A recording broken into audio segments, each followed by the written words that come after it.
This is an unboxing of the Flysky FS-i8 transmitter with IA10 receiver. This is the first unboxing I've seen. First of all, I wanted to illustrate the shipping. This is from China Post, is where it originated from, in Shantou City, China. And I'm not going to try to pronounce the rest of it. Then the finish up on the shipping was from the United States Postal Service, and anyway, this was ordered from Banggood. I wanted to illustrate the shipping because of the package here. You can see that we've got some substantial damage, and I'm hoping that it hasn't transferred into the actual radio. So this is the original unboxing of this FS-i8, Flysky FS-i8 transmitter, and I believe it's very similar to the FS-i10 menu wise, but has some less features, like only 8 channels. So we will proceed with the unboxing. And that's how it is as received.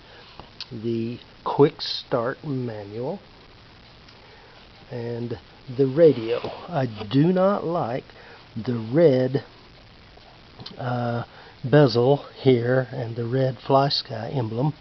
I think that's ugly, but maybe that's partially because this is with the receiver. It's $115, not $179 for the i10, so they need to make it not quite as pretty. These knobs do not have chrome on them.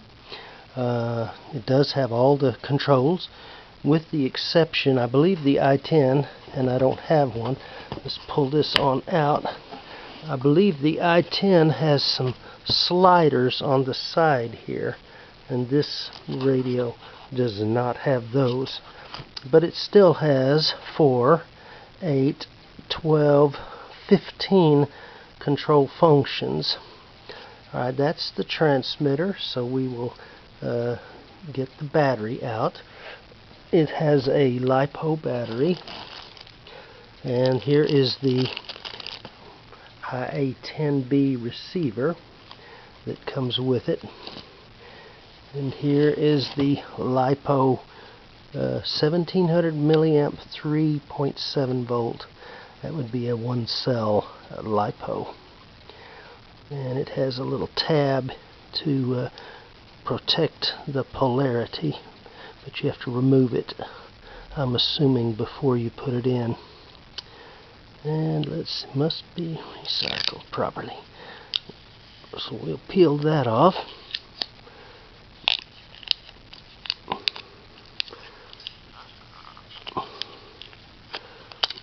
Good adhesive there.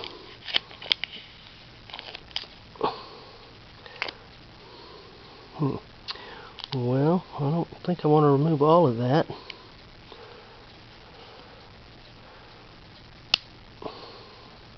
Okay, no, there's the terminal, so you can leave that on. I'm not sure why this tab is there. Well, maybe it's a ground. And then what else do we have? We have a charging cable, which is USB with the small port here and the regular standard port there. And that's what was in the box. So we will now move the box out of the way and see if we can power it up.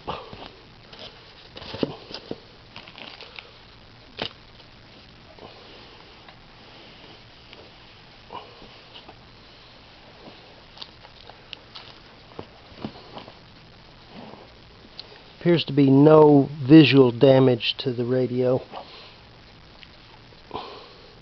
It doesn't appear to have there is a little pin for the in the i10. This does not seem to have that, unless it's somewhere I'm not looking.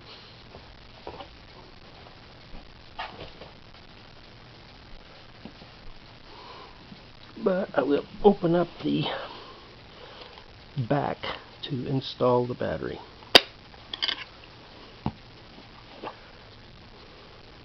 And there are the terminals for the battery to make contact. I think this whole thing can remain on there, and this is just to help you get it out of the radio. So we put it in this way, see if it snaps in, and it snaps in very nicely.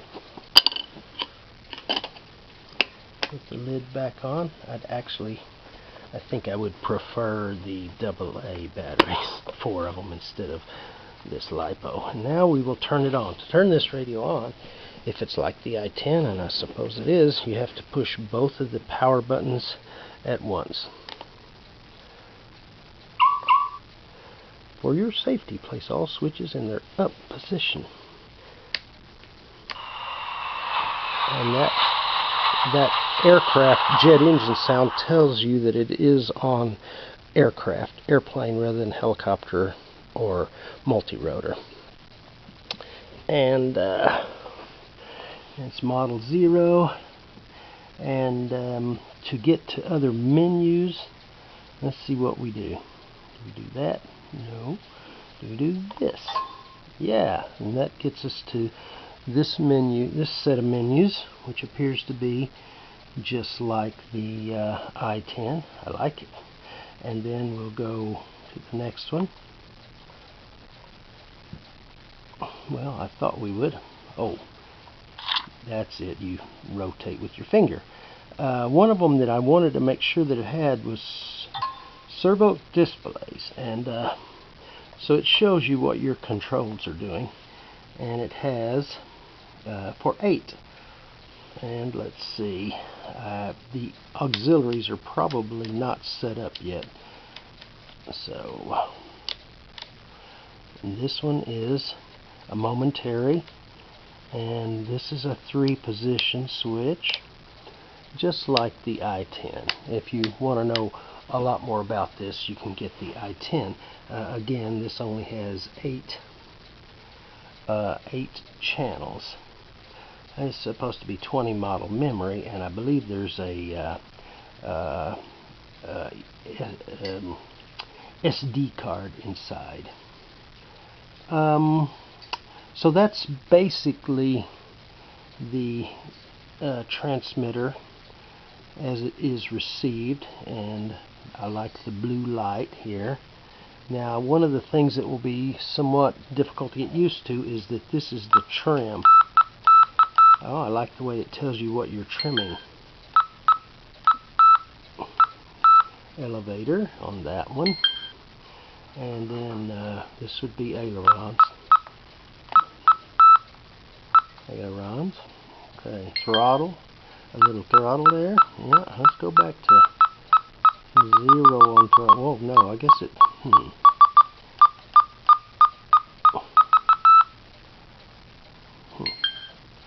Alright, now, let's see. So that's the functions I was primarily interested in looking at. I'll push my finger here. Okay, go back. No, you do, I guess.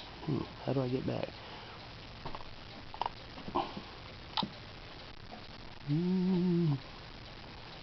That's a test, I guess, of the display.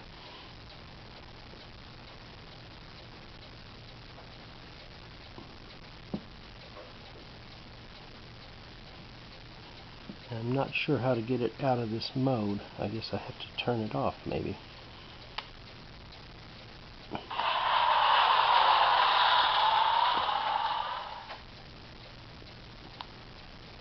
Okay, so you see it looks basically like the i10, and that's this unboxing and basic feature demonstration for the radio, the receiver that came with it. There are versions that you can buy of the radio that have the IA6B. This one has the IA10B, but it costs a little bit more to get the IA10B. But if you want to have 8 channels versus 6, you need to go to the IA10B, which is also able to be used with the i6 radio that has had the firmware flashed to 10 channels, or the Flysky i8 that has the internal capability on the secret menu to do increase the number of channels from 6 to 10. Let's see, there's a way to do secret menu on this one too. I believe it's push both to the left while you power on,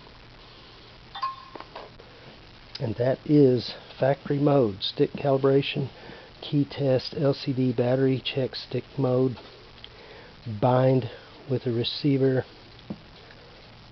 and I believe this is, yeah, this is a sliding screen, factory last bind, receiver update, factory reset, firmware update, and production information.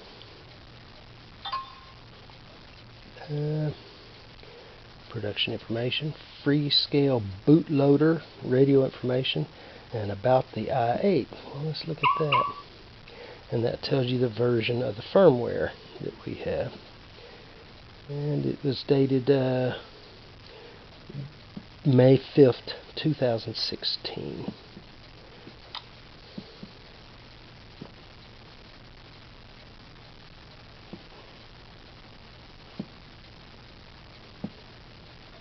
And again, it seems to be locked up at that point. I can't go back like I would like to do, so turn it off.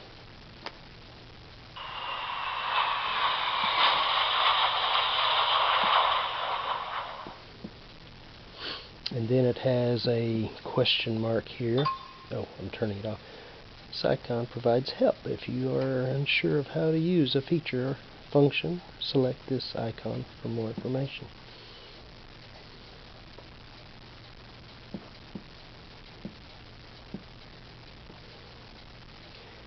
It has some significant amount of information.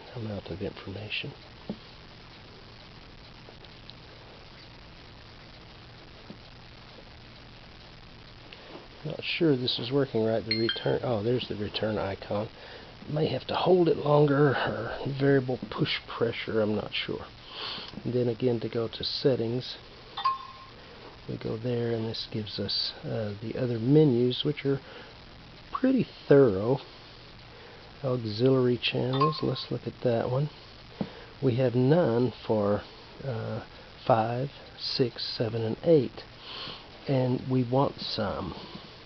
So let's see what we do here on that.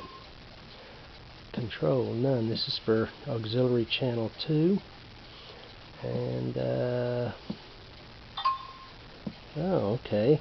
Say we want to do, that would be channel 5. I usually have switch C as for my channel 5.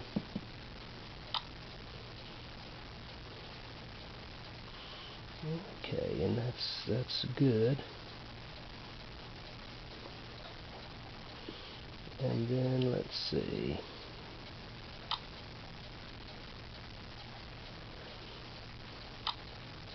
Obviously, I'm going to have to get used to this radio some.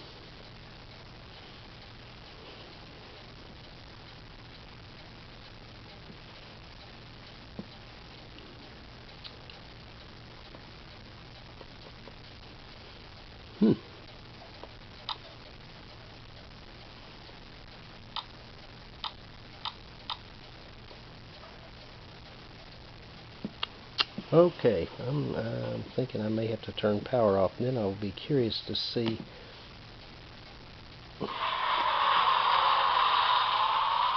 Looks like by using the switches you can go backwards without turning it off. But again, this is new to me, and I don't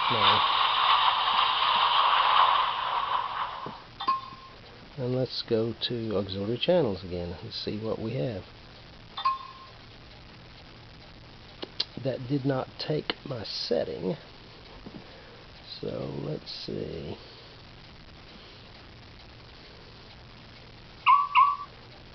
Reset to default. No, we don't want that. Channel 1. Okay. Channel 1 is again 5. Let's go for SWC.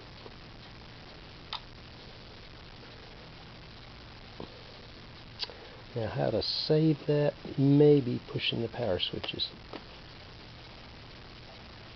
You've got to study this radio some more.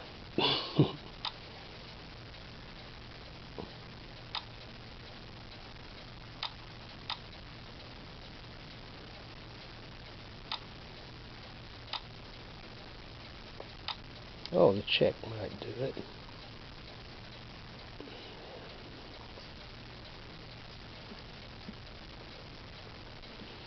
Okay, that's the first playing with the Flysky FS-i8 that I've seen on YouTube.